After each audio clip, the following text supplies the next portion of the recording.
Se está cayendo el cielo afuera, pero estoy tranquila, porque ahora sé lo más importante sobre tormentas, y es que todas pasan.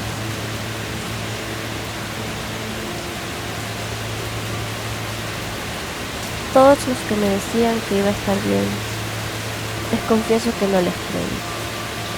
Yo solo veía el presente, el dolor, la tristeza y el amor que quedaba tratando de sobrevivir. Pensé que lo único que me podía sanar era él, pero nunca regresó.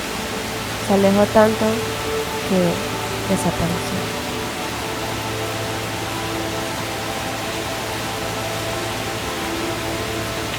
Sí, estoy en la tormenta.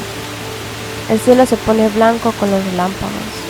La lluvia y los truenos se escuchan incluso con audífonos. Siento que mi corazón sana con cada gota.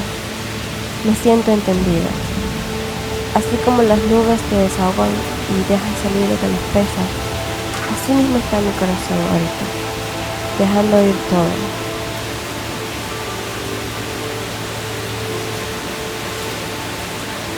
Estoy tranquila porque el tiempo ha pasado y voy sanando.